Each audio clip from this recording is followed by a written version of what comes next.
What is going on? It's like halfway through a Monday and I just got the urge to start making videos again. So take you guys through. We got a couple projects in the shop that you guys probably haven't seen. A lot of Driveshaft work, so. And then this thing, a little sneak peek. My plan is to do a full walk around video of this car, but that's going to be in a different video, but just as a sneak peek.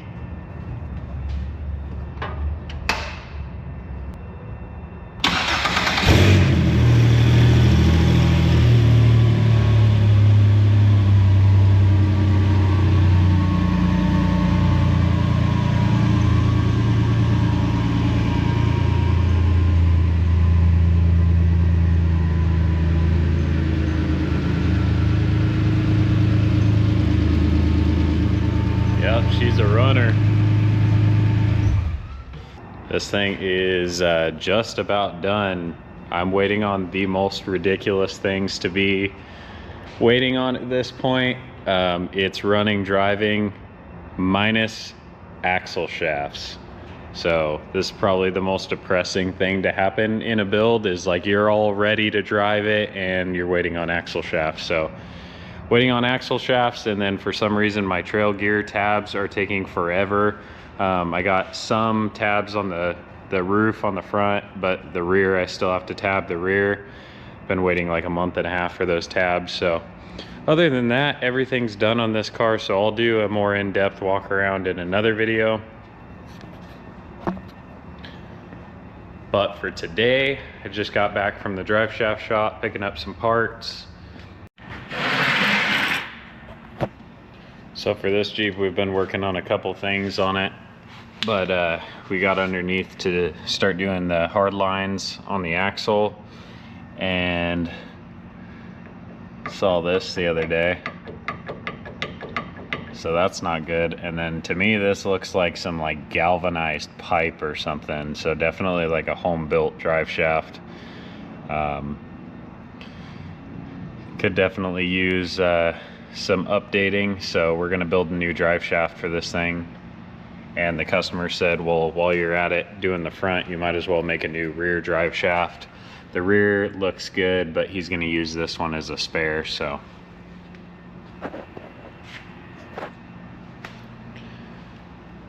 that's where I got these parts, was over at Inland Driveline, right down the street from the shop. So I picked up the new slip yokes for both front and rear, and then the rear's a 1310 on the transfer case side and a 1350 on the carrier bearing yoke.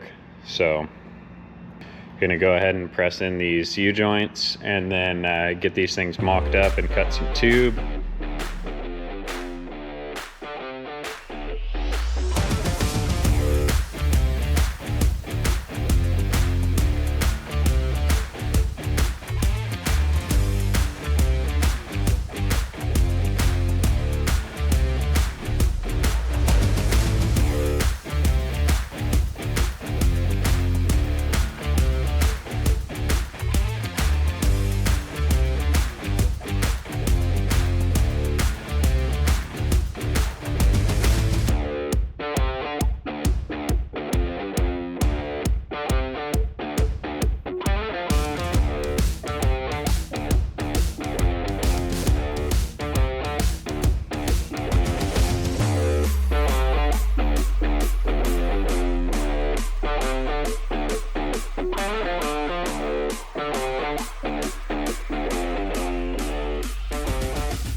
So now that we've got our slip on this end, we'll leave about a 1/4 inch of plunge at full bump. Right now, everything's at full bump.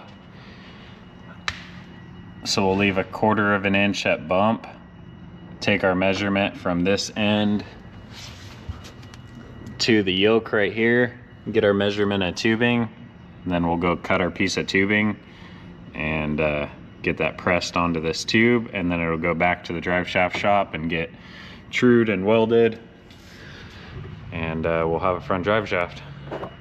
All All right, so now we're gonna take a quick break from the Cherokee, and we had a walk-in today, so I already knocked one of these out, but it's a trailing arm, and the customer had mocked up with another trailing arm, so we had our length, but he brought in this trailing arm and it was too long by like, I don't know, 2 inches or so.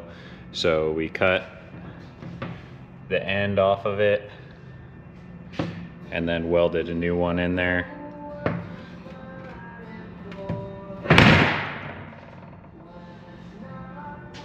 So I'll take you guys through the other one. And I tried hole sawing, clamping my hole saw on here and hole sawing through it once I lobbed this off, but my hole saw Mac ones are dull, and then I had a brand new Milwaukee one, but it just was burning a hole, wasn't even eating or anything. So just gonna get the angle grinder in there, cut it off, and then kind of just slowly do our notch with the angle grinder.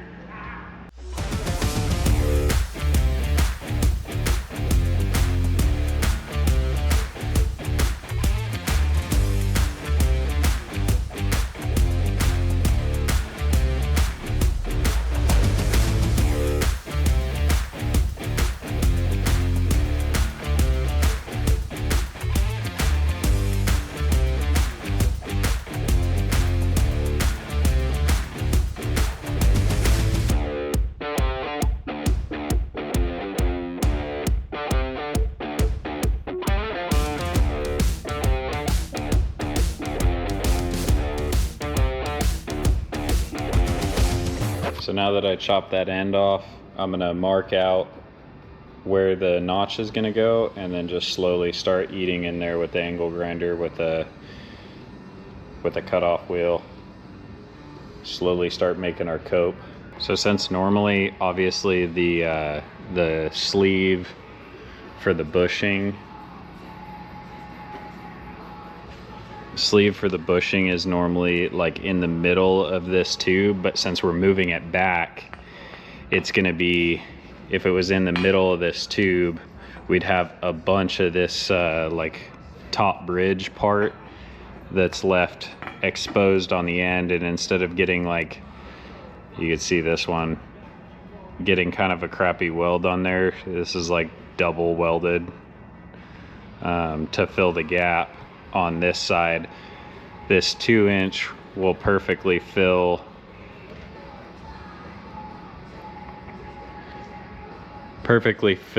the width of the inside in between this edge and this edge right here. So I'm just gonna do the cope in the center of both the tube and this plate. That way I can get a nice full weld all the way around the top and bottom and not be left with a huge gap when we're all done.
Right, good morning, good morning. Today is now Wednesday. So yesterday was an exciting day because I got tracking information on the axle shafts. Those will be here on Friday, so we should be driving this thing on Friday or Saturday, hopefully, depending on what time they show up. But I need to get back on these two goat-built cars. These are two identical cars. So it makes it kind of easy as far as making brackets and stuff, because I just designed once, cut twice. So the next thing that I'm going to do on these, he just wants a handful of things done, and then he'll do the rest. So we're going to mount these batteries. He has 2 of these battery trays, dual batteries up front. Packaging is going to get tight on this car as always, so we're going to mount both of these batteries just up here in the front, kind of like this. And then this cross member is removable so that you can pull the motor forward and up. So this battery tray is going to be removable as well. I won't do like a full welded structure in the front. It'll just be a tray that holds both of these battery trays or boxes, whatever you want to call them. And then you'll be able to pull the boxes off and pull the tray out and get the motor out. So we'll start kind of pulling some measurements and get the tray figured out, and then go from there.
So I was gonna weld these slots. I just do relief cuts because my brake's only rated for 14 gauge and I did this at an 1/8 inch.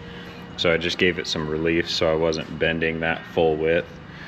But kind of get the picture now. I'm gonna put both of these battery trays, or battery boxes, I keep calling them trays. Put these battery boxes on the side like that, and then I'm gonna do some tabs for this front bolt hole, and then just bolt the front into the winch gusset plate that's already there, and that'll hold those nice. I just did some circle cutouts just to match kind of the styling on these battery boxes and everything. That'll do. I did these edge flanges so that it wasn't just a flat piece of metal that would like sag in the center, especially with these relief cuts, the weight of the batteries and everything. It'll sag if it doesn't have these edge flanges, so that's why I did these edge flanges on there, and then just makes it look a little more finished. We'll get those tabs cut out.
There we have it. I think that'll work out nicely. That is super solid in there, so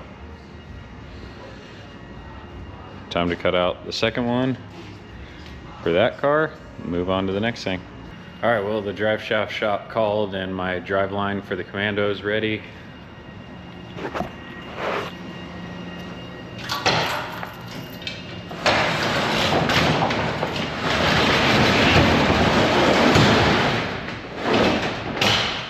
So I'm gonna run over there and pick up that Driveline and drop off the other ones for the Cherokee, and then yeah.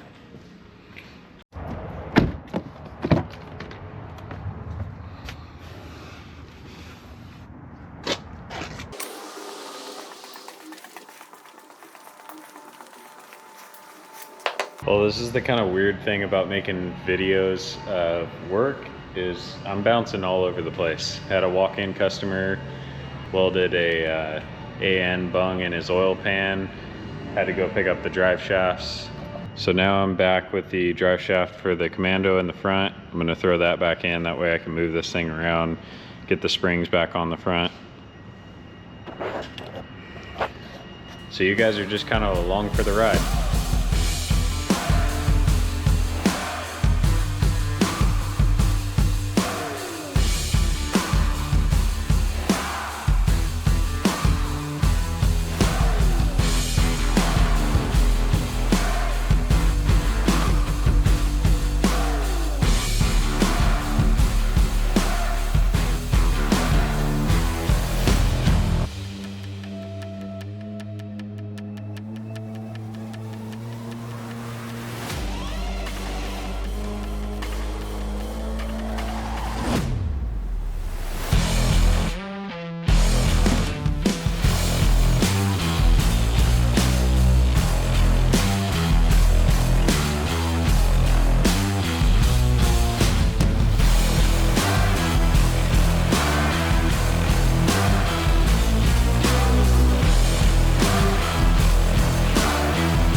1/8 of a turn at a time.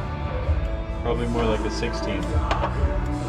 So I think one of the most, move this light out of your way. I think one of the most important things when you're building a car is to think about how you're gonna access a bolt or service a part, or you know, any of that stuff. So 2 years ago, well no, actually it's probably been like 4 years ago when I built this, or was a part of building this Jeep. I designed this with this cross member for the transmission mount, and I designed it specifically so that it was pretty difficult to get to these U-joint bolts, but if you stick your arm right through this side, get a wrench on the upper bolt right here. Where is it? All right, right there. Can't really see it in the camera, but you can have your one hand through here.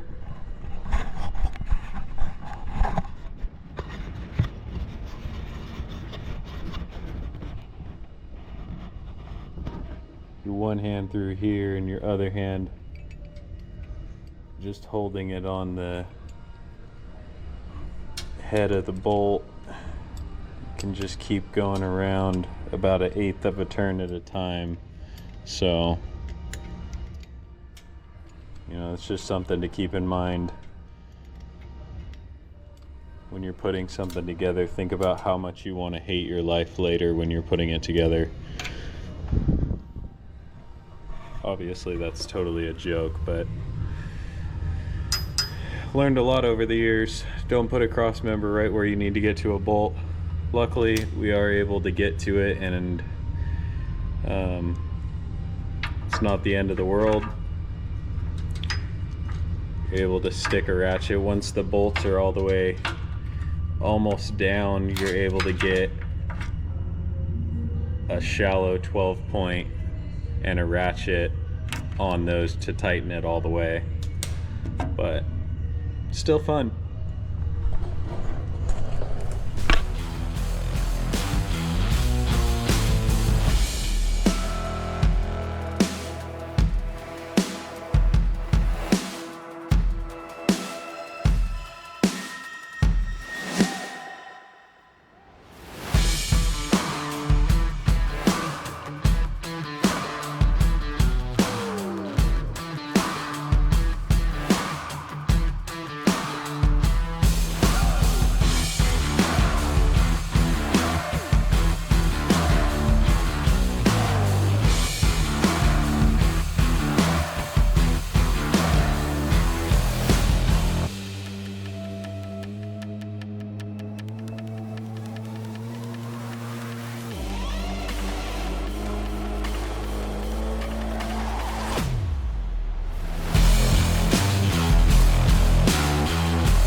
So I am super excited. The axle shafts are gonna be here tomorrow.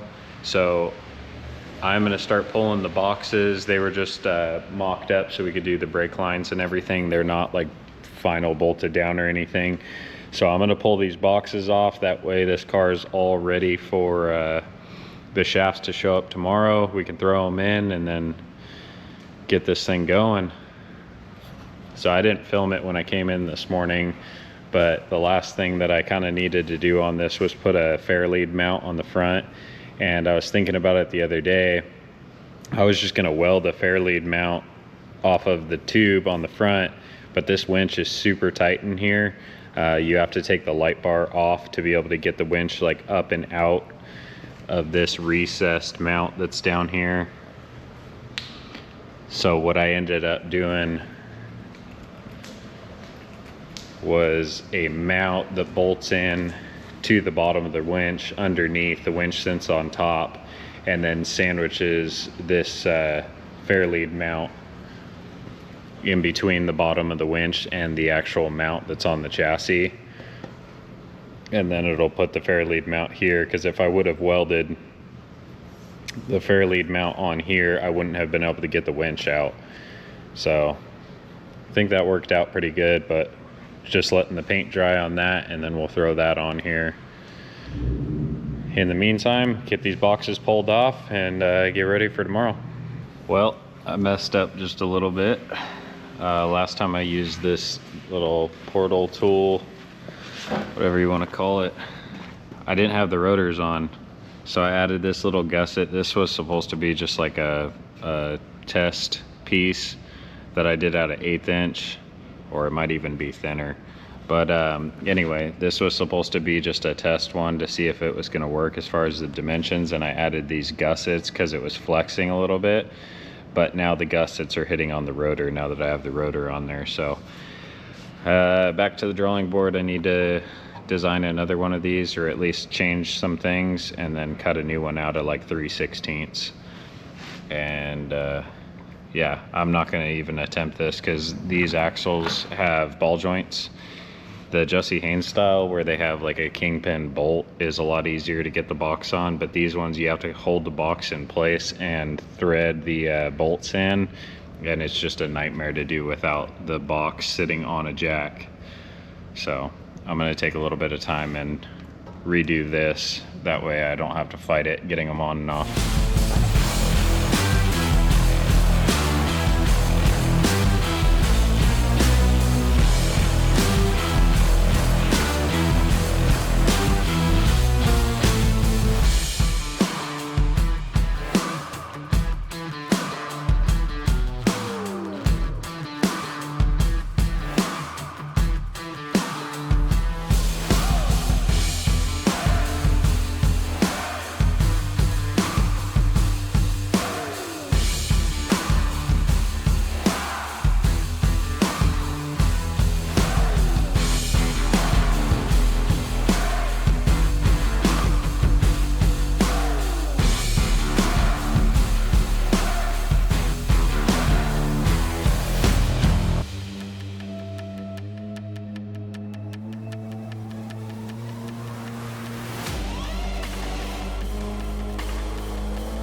Well, I had to order the right hardware for this.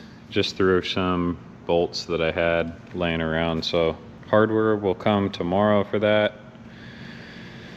And then I decided to just take one box off at a time. That way I could slap the shaft in there, put the box back on, and then move on to the next one. So I'm not going to take all 4 off at the same time. That way I could just leave it on the jack and, I don't know, just be easier that way. So it's probably going to be a pretty weird video, just a bunch of random things this week, but I'm going to try to get back on videos at least once a week. I honestly really love making videos. I don't know why, it's just kind of enjoyable to share what I'm doing. I work by myself, so it's a way to feel like I'm sharing what I'm doing with somebody else. So please, if you like the videos, give it a thumbs up, subscribe to the channel, and let me know in the comments what you guys want to see or don't want to see, and that'll help me kind of know what to do videos on. But until then, I'm going to try to just make a video once a week, just of what goes on during the week. Hopefully that's interesting to somebody. So I hope you guys have a good weekend. Keep it classy, and I'll see you guys next time.